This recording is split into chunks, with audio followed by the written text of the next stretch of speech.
Hey, what's going on, everybody? This is Jeff the Tech Blazer coming at you today with my Samsung Galaxy S20 Plus early review.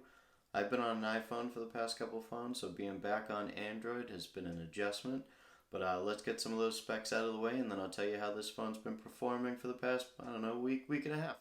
Galaxy S20 Plus has a beautiful 6.7-inch AMOLED display that can be switched between 120Hz and 60Hz. A Snapdragon 865, Gorilla Glass 6, a 12 megapixel wide angle camera, 64 megapixel telephoto camera, 12 megapixel ultra wide camera, and a 10 megapixel front facing camera. It's got a 4,500 milliamp hour battery, so that's definitely not bad. 128 or 512 gigabyte storage options, and you can put an SD card in there for additional storage.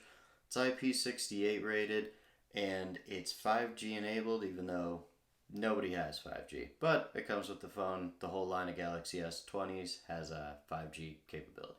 Now let's talk about the incredible 6.7-inch display on this.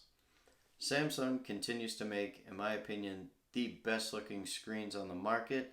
And even with the small hole punch for the front facing camera, it's barely noticeable. It doesn't impact how good the screen looks at all, or viewing content on it. You forget it's there pretty soon after you start using the phone. The display gets plenty bright, so viewing it in sunny lighting conditions, not a problem at all. It does come out of the box set at 60 Hz, but you can change that to 120 Hz, which provides a much smoother scrolling experience and just really makes the phone feel modern. Switching the display to 120 Hz does take away a little bit of the battery life and a little bit of the resolution, but it makes the experience just so smooth and so fluid that, in my opinion, it is well worth switching it from 60 to 120 Hz. This phone is tall but not too wide, so it makes it a pretty comfortable experience. And there is a one-handed mode that you can turn on that makes anything, if it's at the top of the screen, you can't reach it, or it's over in a corner and you can't get it. You just swipe and you can set it to one-handed mode, and it works beautifully.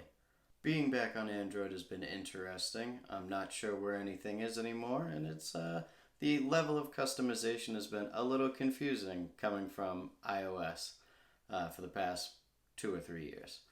But there's a nifty search bar built into the One UI 2 that's currently running on the Samsung phones that can point you in any direction, whatever you're looking for. It's much better than the one in iOS, and it'll actually take you to the settings you're looking to change. Also, with Android, I haven't had apps close themselves or lag half as bad as I did on iOS 13, so that's been great. Having the always-on display back has been awesome. I definitely missed that. And then being able to choose between different themes and different launchers for the phone, just making it yours, a little bit of customization that iOS doesn't have, that's been pretty great. You can switch it from a traditional 3 buttons at the bottom, switch that to gestures, and I absolutely love that. The gestures work perfectly on it. So this is what you can expect from the front-facing camera, recording at 1080p.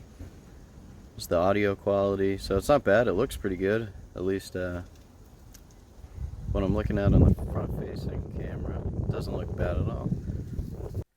Battery life on this guy has not been bad at all either. I do keep the always-on display on and the phone switched to 120 Hz, so both of those things can eat the battery up a little bit, but still get through a whole day easily, whether I'm listening to music on the way to work, listening to podcasts at work, watching some YouTube at home. Battery is lasting through the day, not a problem. I typically end the day with around 40% right now, so that's not bad, and it charges extremely fast with the charger that comes out of the box. So if you need to top it up, that won't take long at all with the super fast charge. The phone feels great in the hand, and the under display fingerprint reader is pretty cool, even though sometimes it takes 1 or 2 or 3 or 4 times to actually read my fingerprint correctly.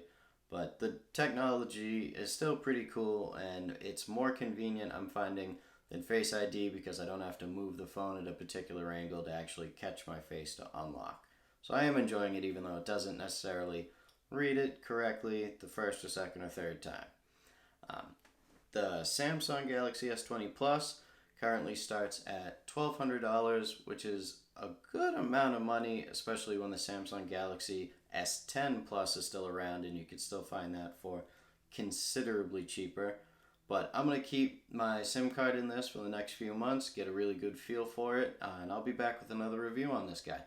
If you enjoyed this one, please subscribe, drop a like and a comment. This has been Jeff the Tech Blazer, and I'll see you in the next one.